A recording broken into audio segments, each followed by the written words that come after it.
Welcome to People. I'm Shirley Lin.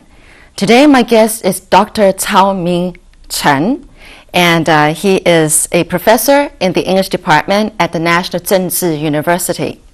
He recently published a book called Empowering English for Taiwan. Dr. Chen has had 18 years of teaching English literature, especially Victorian literature and fiction. He has a PhD degree in English literature from Florida State University. And 17 years ago, he won the Golden Bell Awards for Best Writer. And in 2008, he won again the Golden Bell Award for Best Educational Program Host. So he has also been hosting a program on Voice of Han, Hansen Broadcasting Network. Well, welcome, Dr. Chen. Thank you for inviting me over here. You're welcome.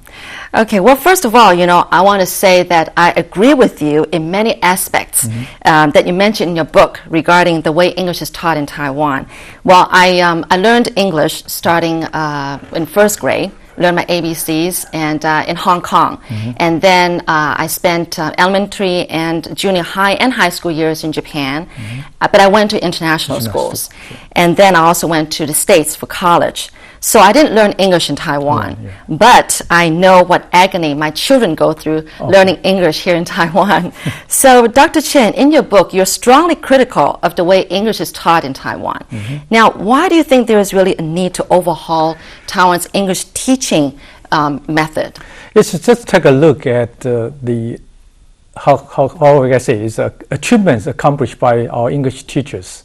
Now, most of the kids here in Taiwan, or even our undergraduates at university, have done English for more than 10 years. And maybe half of them, or maybe 80% of them, cannot speak English at all. That is so true. There's some kind of problem with this kind of teaching methods. Or I have to say that some kind of problem with this kind of system. I mean, the whole English educational systems, right? I mean, in the past, and in high school, in the elementary schools, what did our students learn from the teachers?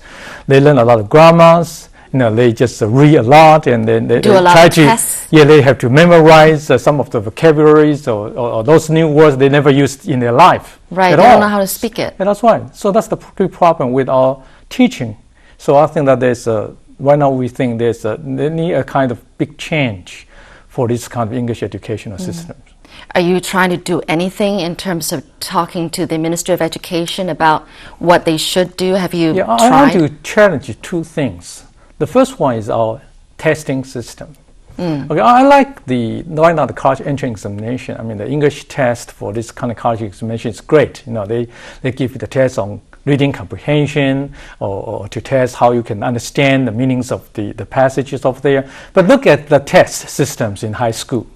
The teacher just give them a lot of grammatical tests to tell them that whether you want to use this kind of infinitive or all this kind of, different kinds of usages of the verbs. What's the point of teaching all this kind of stuff when you cannot apply them to your daily conversation? So I want to change the kind of goals of our teaching English. You have to really apply the learning of English into the daily conversations. So I think the listening is very important. Oral communication is very important. Those are more important than just the grammar studies there. So the first one is I think we have to challenge or even to break down the whole testing system. Try to test our students from different kinds of very practical aspects. For instance, to test their oral communication skills, to test that whether they can apply the use of the application of their life, into the application of life. The second one is that I want to challenge that kind of guy-nice idea. Do you know that right now our Ministry of Education gives the high school some kind of guy-nice to tell you that you have to teach this one in the first year, you teach that one for the second year and even the last year. So this kind of guy-nice provides the teacher with some kind of very, safety valve. They can just teach all this kind of stuff without thinking about the applications for the efficiency of it. Yeah, that's right, yeah. That is true. So they figured that as long as they follow what is set in the rules, they follow through, then they've accomplished what they're to do. That's right. So actually, you made a point saying that you think that Taiwanese English teachers are teaching too much. Yes. And, like say, if they're teaching one form of grammar or one phrase or whatever, like result in, I think you gave this example, then you just teach that and let them understand what result in means, but don't go on and say, oh, by the way, there's also result from. And by then, the kids would be confused. Yeah, that's right. Yeah. After that, our high school teachers are quite knowledgeable. They want to show that they know a lot of things. They have been, most of us teachers are TESOL specialties or linguistics experts.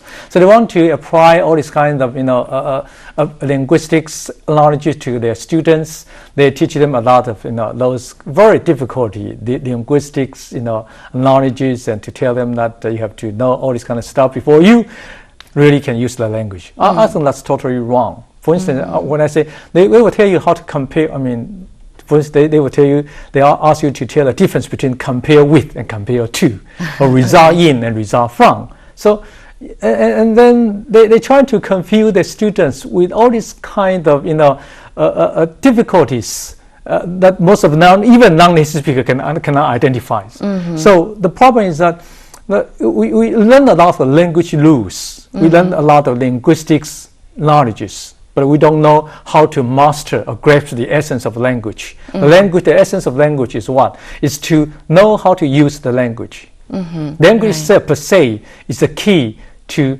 this kind of learning process. It's not the glue, which I think were not so important to most of our students here.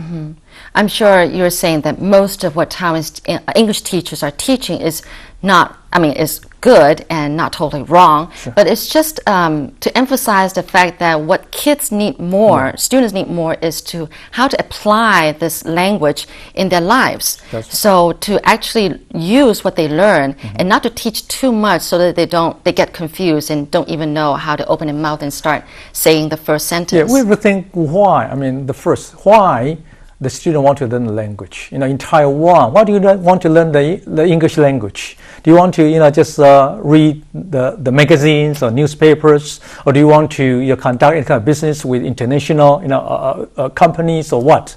So you have to set up your objectives first before you want to learn the language. Because English is a second language or is a foreign language. It's not our mother tongue, right? We don't use them for the daily life. So you have to set up your goals of learning that kind of language, that kind of foreign language. So for instance, you want to run a coffee shop.